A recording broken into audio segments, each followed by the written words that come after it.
What are the various instruments that pilot uses and that you see in the cockpit?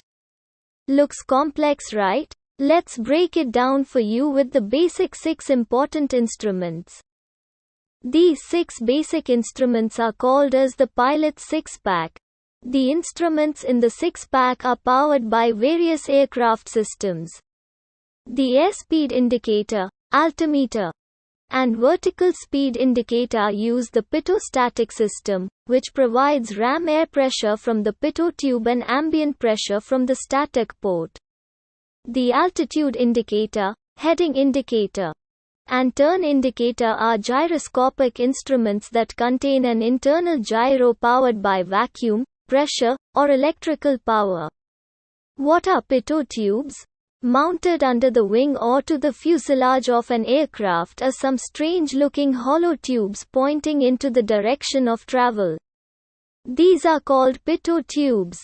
The Pitot tubes are hooked up to an expandable diaphragm inside the airspeed indicator chamber. As the airspeed increases, the pressure inside the tube increases due to the increased force from the air. What are static port? The static vent is located somewhere on the airframe where the airflow is minimal, usually 90 degrees to the direction of travel. This prevents it experiencing the effects of force from the air on the pressure inside, like the Pitot tubes.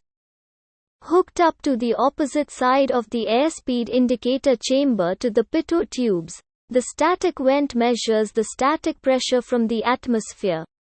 Now let's see the pressure-sensitive instruments. Airspeed indicator. Both the static vent and Pitot tubes run into the airspeed indicator chamber. The pressure difference between them is used in the calculation of the airspeed. Airspeed is usually indicated in knots. This is the only instrument that uses both Pitot and static pressure. Altimeter.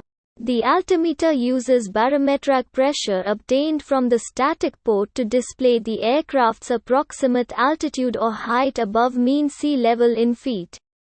Vertical speed indicator. The vertical speed indicator uses internal pressure differential to provide a visual indication of how fast the aircraft is climbing or descending.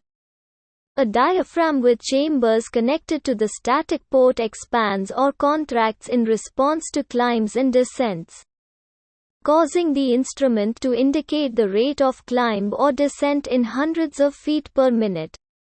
A hole in the diaphragm releases the pressure change to return to zero rate when no change is occurring.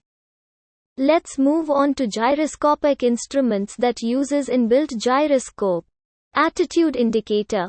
The attitude indicator, formerly known as the gyro horizon or artificial horizon, is a flight instrument that informs the pilot of the aircraft orientation relative to Earth's horizon, and gives an immediate indication of the smallest orientation change. The miniature aircraft and horizon bar mimic the relationship of the aircraft relative to the actual horizon. Heading indicator. It indicates the direction in relation to the magnetic field. The heading indicator uses a rotating gyro to display the current compass direction that the aircraft is flying.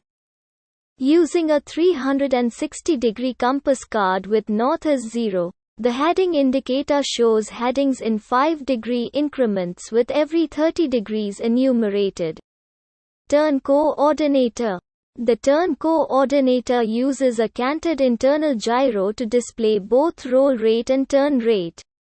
An aircraft silhouette mimics the aircraft to show the direction of turn, and will align with a mark on the display if the aircraft is turning in a standard rate. That's it about the basic of cockpit instruments. See you later.